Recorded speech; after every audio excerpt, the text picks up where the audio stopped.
Alimdir dünyanın insanның jini. Alimlar alimning bilar qadrini. Yurtimiz alimning adibning koni, faxrlan dunyoga Mahmud vatani. Kimning bor mushundaq alimi qani, faxrlan dunyoga Mahmud vatani. Har qanday millat o'z tarixida o'tgan mashhur shaxslar bilan faxrlandi, g'ururlandi. Mashhur shaxslar yo'q millat to'lma bichora millatdir. Hammamizga ma'lum Mahmud Qashqari butun dunyoga tanilgan ulug' tilshunos, yetuk olim. U ilm dunyosida ma'rifat chirig'i, ma'rifat peshvosi, dilni oqartuvchi ustoz degandek saltanatli nomlar bilan ta'riflanib kelmoqda. Buningdan ulug' olim Mahmud Qashqarining insoniyatning madaniyat, ma'rifat xazinasiga qo'shgan to'pisining naqadar zo'rligini, uning insonlar qalbidagi o'rnining qanchalik yuksak ekanligini ko'rib olish tas emas. Bugungi programmamizda biz yozuvchi Farhadchilarning Mahmud Qashqarining hayoti faoliyatiga bag'ishlangan tarixiy romani Mahmud Qashqari haqida suhbat etamiz. Men avval suhbat ishtirok qilgan ikki aziz mehmonni tanishtirib o'tay. Yozuvchi, tadqiqotchi Farhadchilar efendi. Şinjan Pedagogik Üniversitesi Edebiyat İnstitutu'nun profesörü Abdülbasir Şükür efendi. Ötmüşteki Çin insanlarının ruhiyeti bizni kelgüsideki tarihini yeziş kırıkbatlandırır. Tarihi kartina yaratish elbette bir yazıcı için asan iş emas. Mahmud Qashqarining hayotini men bir roman qilib yozaychi degan bir iroda ekanligimda. İctimai turmushining hammasini o'ziga xos xususiyat bilan tasvirlab chiqqan. Endi shu tarixiy shaxs, tarixiy kartina yaratish elbette bir yazıcı için asan iş emas. Ondaqda Faradga siz shu Mahmud Qashqari romanini qandaq bir hissiyat ve qandaq bir ta'sirdan muştaq bir mashhur bir shaxsning hayotida qo'ldan yaqilgan muştaq bir romanni yezish yaratishga qolgandingiz. O'rta maktabda o'qiyotgan vaqtlarimda Şinjanning qisqacha tarixi yozilgan bir rus kitob qo'limga tushib qoldi. Buni o'qisam, shuning ichidan Mahmud Qashqari, Yusuf Balasag'uni degan ikki ism chiqib qoldi-da. Mening bu ismlarga tunji qitim uchrashgan vaqtim shu. Buni ko'rgandan keyin men bir xil hayajonlanish bo'ldi ichimda. Shundan keyin nurg'un yillar o'tib ketdi. 79-yilga kelgan vaqtida men o'sha Şinjan ijtimoiy fanlar akademiyasiga rasmiy xizmat o'rinlashdim. Bu chaqda shu akademiyada shu bir guruhga maxsus tashkillangan odam Mahmud Qashqarininki asli turkiy tillar divonini tarjima qilayotgandi. Men bu ustozlarga, bu peshqadam olimlarga havaslanib qarab qolatdim. Ularning shu Mahmud Qashqari to'g'risida, turkiy tillar divoni to'g'risida qilayotgan gaplarini butun vujudim bilan berilib anglab ketdim. Bunday gaplarni anglashdan zerikmaydim. Oxiri verib men o'zim shu Mahmud Qashqarining hayotini men bir roman qilib yozaychi degan bir iroda ekandim-da. Divonni tarjima qilayotgan peshqadamlarga men shunday Mahmud Qashqarining hayoti to'g'risida bir roman yozmoqchi bo'layapman deb dedim ularga. Deganki bu gapni anglagandan keyin har xil inkoslar bo'ldi. Lekin yana bir qism shu peshqadam olimlar mush ishni qilayotganlar meni qo'lladi. Meni rag'batlantirdi, meni ilhomlantirdi. Bu yerda Alloh tilg'og'im keldi. Bizning peshqadam ustoz, olim, ataqlı tilshunos İbrahim Muti akam, ataqlı tilshunos Nursulton Osmonov akam, hurmatli Amina G'appar dadam. Bu rahbarimni meni qo'llash yuzidan menga qulaylik sharoit yaratib berdi. Shu hurmatli ustozlarga, shu buyuk olimlarga mush fursatdan foydalanib o'zimni cho'nqur minnatdorligimni bildiraman. Mahmud Qashqari degan shu romanning yozilishida ularning ajri bor. Endi shu romanni yozish jarayonida Faradga siz necha yil material to'plab izni tayyorlik qildingiz? 3 yildak vaqt ketdi men. 92-yili yozilib bo'ldi. Nashriyotga topshirdim. 94-yili nashrdan chiqdi. Endi Abdulbasir romanim mush asardinki adabiy qimmatiga bir baho berib qo'ygan bo'lsangiz. Endi bu Mahmud Qashqari to'g'risidagi tema nayt keng doira bilan bog'lanadi. Endi bu tema 1000 yil o'tib ketgan tema. 1000 yil ilgirki real tarixni tekshirish uchun tarixshunoslarning mushu jihatdagi tadqiqoti, tilshunoslarning mushu jihatdagi tadqiqoti, sotsiologlarning qadimgi tadqiqotini shu manba qiladigan gap. Endi mushu tarixiy temani Paratkam atrofliq tadqiq qilgan va izlangan. Izlanib, mushuning ichidagi har bir tarixiy shaxs, tarixiy voqea, ayni vaqtdagi sulola va ijtimoiy turmushning hammasini o'ziga xos xususiyat bilan tasvirlab chiqqan.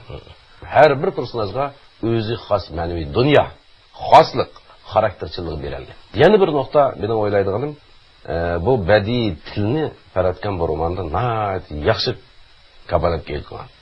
Mushu Bag'doddan tortib toki Xoqoniyagacha bo'lgan orliqdagi har bir rayonlarning o'ziga xos alayliklar bo'yicha bizning hozir zamon uyg'ur tili ham bo'lsa-mu garchi. Shu til alayliklarini ro'shan gavdalantirib berilgan. Yana bir jihatdan mening o'ylaydiganim, Paratkam o'zi tilshunos. Til tadqiqoti bilan shug'ullangan. Bu yozayotgan temaning o'zi bir buyuk tilshunos. Agar Paratkam o'zi tilshunos bo'lmagan bo'lsa edi, buning ichidagi nurg'un xos atalg'ular, nurg'un terminlar, qadim tillarimizga munosabatlik ba'zi etimologiya masalalariga chetilgan inchik nuqtalar bor. Mushu nuqtalarni boshqa odam bo'lsa, meningcha shu yo'rtning nayib tasavvurotni keltiradi. Bu bevosita badiiy qimmat ta'sir ko'rsatgan narsa. Mushu jihatlarni aytganda, Mahmud Kashg'ariy romani badiiy jihatdan haqiqatan muvaffaqiyat qozongan bir roman desak bo'ladi deb qarayman. Shunday. Endi bir asarninki adabiy qimmat masalasida hamda konkret holda qanday halqalarni ko'rsatish bo'ladi. Birsi obraz deymiz endi biz. Masalan biz Mahmud Kashg'ariy romanda buningda asosliq obraz Mahmud Kashg'ariy. Mushuni cho'rdigan holda mushning bilan munosabatlik bo'lgan nurg'un odamlar chetildi, bu bir ijtimoiy muhitda yashaydi. Mushularning hammasining o'ziga xos, bir-biriga o'xshamaydigan obrazlarni tasvirlash bu yozuvchining cho'ng mahorat talab qilgan bir nuqta. Yana birisi endi biz tilni deymiz ko'proq, badiiy tilni. Bu badiiy til endi biz odatda og'zaki bayon qilib berolmaydigan, shunchalik yaqinlik, shunchalik ravon, shunchalik obrazlik, shunday bir til. Badiiy asarning hammasida shunday til talab qilindi. Romanda texnik shunday. Endi Mahmud Kashg'ariy romanda bu bir tilshunosni yozayotganimiz uchun katta olimning tasavvuridan chiqadigan hikmatlik, bunda obrazlik, bunda til bo'lishi kerak. Uchinchi bir nuqtani biz badiiy adabiyotda badiiylikni kafolatga qildiqda biz syujet qurilmalarni tutamiz. Bu syujet qurilmasi odatda odam jalb qilgan muhim bir nuqta. Mushu halqalarni biz badiiy adabiyotda endi badiiylikni kafolatga qildigan muhim nuqtalar deb qaraymiz. Bular endi mushu bizning Mahmud Kashg'ariy romanida Paratkamning bir muvaffaqiyati. Tarixiy roman badiiy faoliyat bilan ilmiy tadqiqotning cho'g'lanmasi bo'lishi kerak. Mushaqqatlik, ammo ma'nilik, chinlik asoslik tasavvur. Tasavvur asoslik chinlik. Chinlikqa hurmat qilgan. Endi Paratka Mahmud Kashg'ariy romanida Mahmud Kashg'ariyninki o'sha o'smirlik vaqtidan tortib toki umrining oxirigacha bo'lgan mushaqqatlik, ammo ma'nilik harakatnishlari suratlanibdi. Hamda mushtaq bir cho'ng temini suratlashda siz ko'proq tasavvur, farazga tayandingizmi yoki tarixiy hujjat materiallarga ko'proq murojaat qildingizmi? Mahmud Kashg'ariy yolg'iz bizning Shinjongda emas, Jungoda emas, balki bu butun dunyo miqyosidagi mashhur bo'lgan bir buyuk olim. Bundoq bir tarixiy shaxsning hayotini yozib chiqishda albatta mas'uliyatchanlik bilan izlanishga to'g'ri keldi. Shuning uchun men ishni material yig'ishdan boshladim. Mahmud Kashg'ariy to'g'risida, Turkiy tillar divoni to'g'risida, Mahmud Kashg'ariy yashagan davr to'g'risida, ya'ni Qaraxoniylar xonadonligining tarixi to'g'risida turli yo'llar bilan izlab uni deb yig'dim. Qitirqinib o'qib o'rgandim. Men jug'rofiyalik sharoit bilan tonish uchun Qashqarga bordim. Mahmud Kashg'ariy yashagan u mang'an yo'llarni mengib, u ko'ygan o'tlarni ko'yib, uning o'ylaganlarini o'ylashga tirishdim. Shuning bilan asrlarning chang to'zonlari ostida ko'milib qolgan qadimgi karvon yo'llari ko'zlarim oldida qaytadan bichilib ko'ringandek bo'ldi. Buningda tarixiy chinlikni tasavvur orqali gavdalantirish kerak. Shu Mahmud Qashqariy romanida chinlikmi bor, tasavvurmi bor. Undaq aytganda chinlik asosidagi tasavvur. Tasavvur asosidagi chinlik. Men kitobxonlarga iloji va o'qirmanlarga haqiqiy tarixni yetkazay deyman. Sizchimi shu Mahmud Qashqariy romanida bundan 1000 yil burungi tarixiy reallik chinlik bilan aks ettirilgan deb qaramsiz? Men shunday qarayman. Endi bizda shu Mahmud Qashqariyning Divoni lug'ati turki dunyoda nashr qilingandan keyin rostini aytganda nurg'un olimlar shu divan haqida va divan yaratilgan tarixiy sharoit haqida jiq izlangan. Avtor shu vaqtdagi tarixni, shu vaqtdagi ijtimoiy sharoitni, shu vaqtdagi madaniyatni agar atrofga tushganmasa, bunday bir asarni yozib chiqib bo'lmaydi. Buningda masalan divanning o'zida ancha jiq ma'lumot bo'lmagani bilan ashning ichidagi muayyan bir so'zni izohlash uchun degan kichikkin bir uchur xarakterlik masalalarni olimlar cho'nqur tadqiq qilgan. Mushu masalalarni hammasini shu tarixiy tadqiqot bizga ta'minlab bergan butun ilm sohasi e'tirof qilgan. Mushundaq voqealiklarni, tarixiy voqealiklarni yaratgan olgan. Mushunga qaraganda bu chinlikqa hurmat qilgan bu roman. Mushu chinlik kafolatga ega bo'lgani uchun bu roman bizning kitobxonlarimizning suyib o'qishiga sazovor bo'lgan. Shunga mushu nuqtani aytganda men deyman, bu Mahmud Qashqariy romanida haqiqatan chinlik to'liq kafolatga ega bo'lgan bir roman. Faratgan mush romanni o'qisam, bu romandagi ikki tafsilot meni diqqatimni jalb qildi. Ya'ni romanningki birinchi qismining 12-bobidagi Navro'z bayrami degan bobida Mahmud Qashqariy bilan Yusuf Hazajib og'zi qal'asi bir qatim uchrashadi. Ikkinchi qatimi romanning ikkinchi qismining 10-bobida. Ya'ni Bag'doddagi xalifa huzurida ikkalan yana bir marta uchrashib suhbat qurdi bu yerdan. Endi mushu ikki buyuk kishilarimizning hamda mushu uchrashgandiki, shuyadagi suhbatini biz kitobning o'zidan bir o'qib, undan keyin shuhbatga bir muloyimlikni qilib baqsaq. Tanishib qo'ygan Mahmud dedi Hasan degan bu yangi mehmonni ko'rsatib. Shoir Yusuf Balasag'uni. Balasag'lik Mavlonning ichida men uni alohida qadrlayman. Tanishganimga xursandman. Muhtaram Yusuf Balasag'uni hazratlari dedi Mahmud. Bu yani o'z uyingizda ko'rgaysiz. Biz ikkinchi tafsir qarab qo'yaylik. Mahmud Qashqariy bilan Yusuf Hazajib bir-biriga tikilib qarab qolishdi. Ondan har ikkisi un-tunsizga qo'l elishdi, quchoqlashdi va yana bir-biriga qarashdi. Qilishdigan gaplar shuncha ko'p bo'lsa-mu, hayajondan har ikkisining og'ziga gap kelmay o'tdi. Arada Yusuf Balasag'uni romanni ichib kitobni chiqardi, Mahmudga ikki qo'llab uzatdi. Bu oddiy amgigim sizga yodgor bo'lib qolsin. Mahmudning kitobni qo'sh qo'llab qabul qildi. Kitobning qo'ng'ir rangli ko'k muqovasiga oltin rangli ko'zning xati bilan Xitoyga bilik deb yozilgan edi. Mahmudning o'rnidan turib tagchilik kitoblardan birini oldi. Bu Peqirning arzimas amgigi. Divan lug'ati turk deb o'qidi Yusuf kitobning muqovasiga qarab. Rahmat, Mavlona Mahmud. Ular divan lug'ati turk ustida muhokama yurgizib, xeyli uzun suhbatlashdi. Endi romanni o'qigan har qanday bir o'qirmanningki nazardan qochib qutulamaydigan bir tafsilotlar ekan bu. Mushu ikki tarixiy shaxsningki qayerda qanday holatda uchirish suhbatlashganligi haqidagi bu ma'lumot hozirgacha tefi men bildigan materiallarda texnik aniq bir narsa deyilmaganda bu shaxsda. Andagan siz endi baratgan bu ikki qatim uchrashtirib suhbat qurg'izib endi mushaq qilishda siz endi nimaga asoslandingiz endi? Birinchidan Yusuf Hazajib nima shu Mahmud Qashqariy bilan tang o'rinda turgan shu davrning buyuk olimini kitobxonlarga tanishtirish, shu vaqtdagi ma'lumotni topshirish maqsadida. Yana birisi bu ikkisiniki shu vaqtda tanishganligi, o'zining ilm ma'rifat ustida suhbatlashib kitoblar almashtirgan shu usul bilan bularni tanishtirdim. Endi yana bir masala, jiq olimlar shu Divani lug'ati turing tadqiq qilgan olimlarmi mushunday qarashlarni, hatto Xitoyga bilikni tadqiq qilgan olimlar shular ekan. Yusuf Xas Hajib bilan Mahmud Kashgari bir davrning, yana Xoqoniyaning katta olimlari turliq hech qaysi o'zining asarlarida bir-birini ko'rishganini demaydi. Ko'rishmasligi mumkinmi? Bu yerda bir masala bor. Divani lug'ati turkda Yusuf Xas Hajib bilan ko'rishganligini eskartish mumkinchiligi bo'lmaydi. U xos bir asar. Qutatqu bilikmi shundaq. Buningdan ben Mahmud Kashgari'da bir adam bilan ko'rishdim deydigan yeri yo'q uning. O da xos bir asar endi. Balki ularning o'zi xos xotirlari chiqib qolgan bo'lsa edi.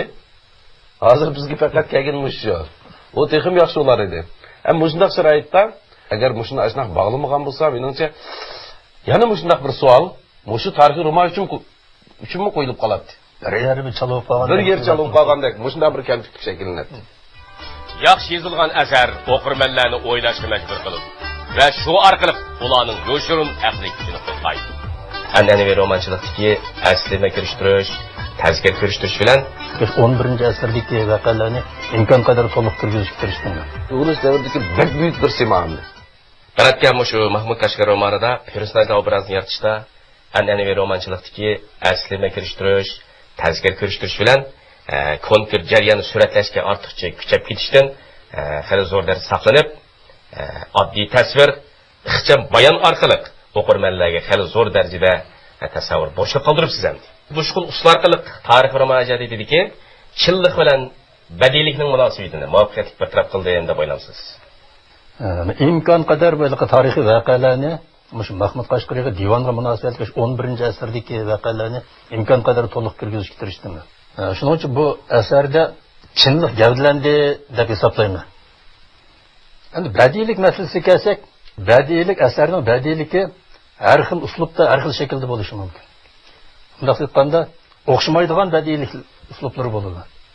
Shuning uchun men o'zimning ditim bo'yicha, o'zimga muvofiq deb hisoblagan bo'yicha shu yo'l bilan yozdim. Ham buningki o'qirmanlarga qanchalik ta'sir qildi, boshqalar qanday baho berdi, Ona ben bir nima deyolmayman. Yozuvchi yozudi, o'qirmanlar baho berdi. Mahmud Kashgarininki Kashgariga qaytib kelgan vaqtda odatda ko'pincha men ko'rgan materiallarda 1085 atrofida deb qaraldi ekan. Sizning romaningiz 1094-yili Xoqoniyaga, ya'ni Kashgar qaytib kelganligida ikkita ma'lumot bor ekan endi. Demak, materiallardagi 1085-yil atrofida Qashqa opal qaytib keldi degan ma'lumot bilan shu sizning romaningizda deyilgan 1094-yil qaytib keldi degan shu yilnomada biroz to'qinish bormi qandaq? Mahmud Kashgari bu o'zining yurtini tashlab musofir chiqib ketishlik sabab, buning o'rda siyosiy o'zgarish bo'ldi, uning dadasi, bovisi, yaqin urug' tuqqanlar hammasi qildi. Demak, u chaqda bular ketgandan keyin buni Qashqar taxtni bu Mahmud Kashgarininki oti bo'z bilan dushmanlashayotgan taraf taxtni qo'lga oldi. Ibrohim degan taxtga o'tirdi. Keyingi vaqtda Ibrohim Tekin o'lgandan keyin u Hasan Bo'raxon u taxtga chiqdi. Mahmud Kashgari shu Bag'dodda vaqtida, demak bu Qashqardagi taxtda shu Mahmud Kashgarininki jamiyat bilan dushmanlashayotgan bir jamiyat huquq tutib turibdi. Hasan Bo'raxon huquq tutib. Shuning uchun bundaq bir sharoitda uni Qashqarga qaytib berish mumkin emas. Undaq vaqt qaytib bora oladi deganda faqat Hasan Bo'raxon o'lgandan keyin taxt olmishib uni o'rniga Ahmad Arslanxon chiqqandan keyin uningdan keyin bor berish mumkin. 1105-yili Qashqardan bir elchilar umiga kelib Bag'dodga Ahmad Arslanxon taxtga chiqdi. Deb shundan xalifadan bir diniy unvon talab qildim bir bosh. Shu chog'da xalifa unga diniy unvon ato qildi. Andan keyin jamiyatniki tugaganligini va yangi bir jamiyat chiqqanligini uqqandan keyin aniki Mahmud Bulov bilan birga ketdi. Mandaq desa tarixiy uyg'un bo'ladi deb hisoblayman. Shunga bu cho'qin 1105-yildan keyin bordi Qashqarga qaytdi. Masalan, siz bu Mahmud Kashgari romanini jiroq va kang davr ko'rinishidagi voqealikni yoritish, personajlar obrazini suratlashda tarixchilik hurmat qilish bilan badiiy tasavvurning kuchi to'liq amalga oshirilgan deb qaraymiz. Albatta, amaliyotda biz bu romanni o'qigandan keyin biz shu Qarixonlar xonligi davridagi shu keng O'rta Osiyodagi har qaysi xonliqlar, har qaysi turkiy tilli qabila, hatto shu vaqtdagi ijtimoiy madaniy muhitlargacha bir keng tushunchaga ega bo'lamiz. Mushuningdan qarag'an vaqtda bu tarixchilik intayin yaxshi yo'rgan. To'qilma qildigan imkoniyat tarixiy asarda, odatga asar qaraganda nayt tar bo'ladi. Uning ustiga bu hamda bir uyg'unish davridagi bek buyuk bir simamdi. Buni qanday yozmoq lozim? Buni hamda yozuvchi nayt inticha tahlil qilib, shu obrazni haqiqiy turmushchiligiga, shu davrning turmushchiligiga bab keladigan qilib tasvirlab chiqqan. Mushu nuqtadan qarag'an vaqtimi roman muvaffaqiyatli chiqqan bir roman. Shunga badiiychilik bilan tarixchilik bu romanda haqiqiy birlashtirilgan bir roman. Bizning tarixiy romanchiligimizda hozirgacha Uyg'urlarda yozilgan tarixiy romanchilikda kitobxonlarimizning o'rtaq e'tirofiga erishgan romanlarning birisi bo'lish bilan men mushu jihatda muvaffaqiyat qozongan roman deb qarayman. Romanni o'qish orqali yana bir masala kallamda bir chigish bo'lib turdi endi. Mahmud Kashg'ari taxminan 1070-yil atrofida Bag'dod xalifaligiga olgan vaqtning o'zida mashhur sharq mutafakkiri ulug' olim Al-G'azali bilan uchrashdi. Uchrashgan vaqtning o'zida tunji qatim Mahmudning ko'z oldida Al-G'azali soch soqollari tishlab oqagan bir ishqadam sifatida namoyon bo'lgan ko'z oldida. Mening bilishimcha Al-G'azali Mahmud Kashg'ariydan to'g'ri 50 yosh kichik. Unda olganda 1070-yili Mahmud Kashg'ariyning ko'z oldida namoyon bo'lgan ishqadam olimninki simasi qanday turib qachasaqil aqargamada ishqadam bunday siyaqt emas. 12 yoshga kirgan bir bola sifatida namoyon bo'lib qoladigan bir ishlar bo'lgan. Shunga bir tushuncha bermoqchi bo'lsangiz. Buni men yozayotgan vaqtida menda bir ideya bor-da menda. Nima desa shu Mahmud Kashg'ariyning yozish jarayonida shu davrda o'tgan bizning tariximizda o'tgan atoqliq olimlar, umuman mashhur shaxslar imkon qadar ko'proq kirib ketdi shu romanning ichiga. Deydigan. Shuning uchun men shu ideya bilan buni kirgizgan. Chunki ularni Mahmud Kashg'ariyda ko'rishgan vaqtda bir kichik bola deb ko'rishtirgan bo'lmaydi-da.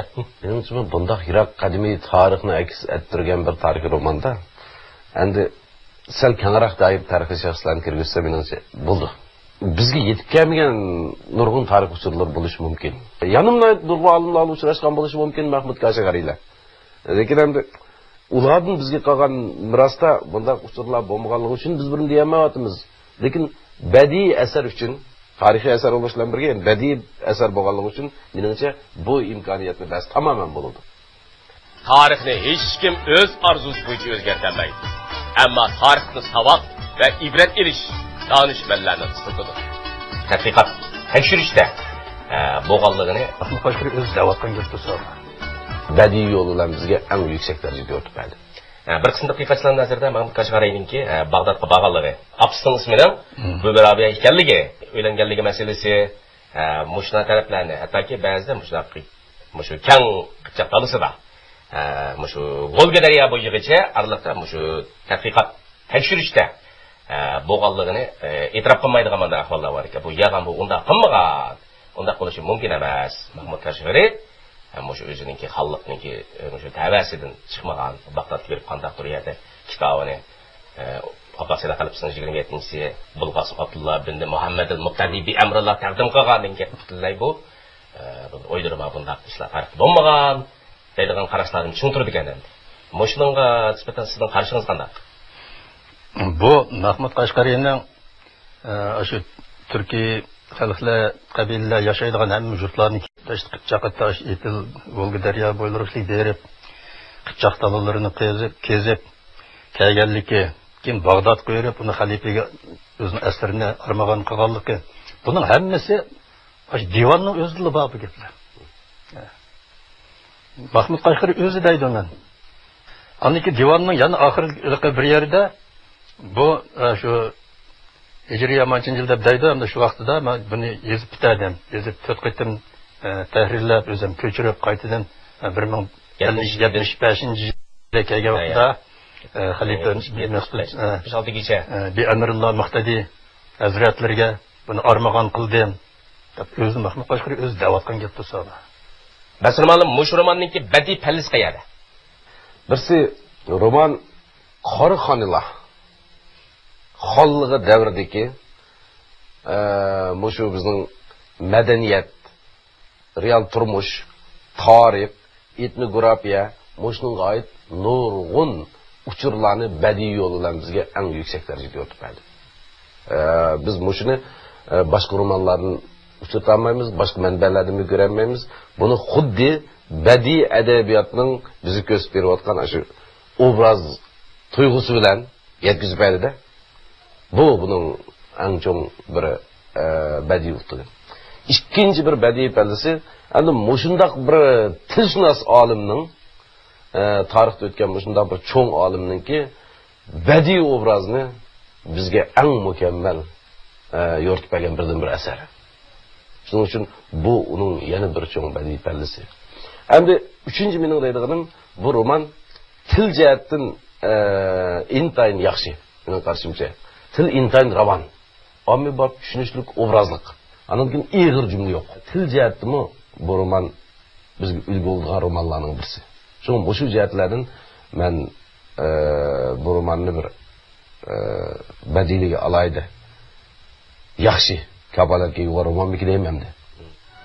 Mahmud Qashqariyning davomli iznish ro'yi bizga ilhom berdi. O'xshashmagan madaniyatlar farqi, urf-odat masalasi, material ko'rishlar tasavvur yana birlashgan. Mahmud Qashqariy divan yozgandan uzun vaqtlar ketishi mumkin. Anaus Faradga roman ta'sirlangan ayni davrdagi o'xshashmagan madaniyatlar farqi, urf-odat masalasi, shundaqla jug'rofiyaviy xosliklarni siz qanday bir taraf qildingiz? Buni 1000 yil burungi jug'rofiy sharoit hozirga o'xshamaydigan bo'lishi mumkin. Asosiyatni o'xshasa yana bir muncha farqlar bo'lishi mumkin. Shuning uchun men buni endi mana keyin asosan shu hozirgi ko'z qarash bo'yicha yozdim endi. Uning tabiiy manzarani anchalik fikrlab kirib ketmadim. Yana bir tarafdan aytqanda men bombaga yerlamasdan, chegirdan sirdagi yerlarniki tabiiy sharoitni qanday qilish kerak deganda, buningga shu ruscha materiallar yamanjaq bo'ldi. Bular o'sha Sovet ensiklopediyasida har bir yerlarniki, har bir davlat, har bir rayonlarniki tanishtirish qismlarida ashlarning tabiiy manzaralar bergan suratlar bor. Aydinni ko'rib, ashlarni qarab, ag'aylarimi bor. Demak, buni yanala shu bunday qilib yana shu material ko'rishlar tasavvur yana birlashgan.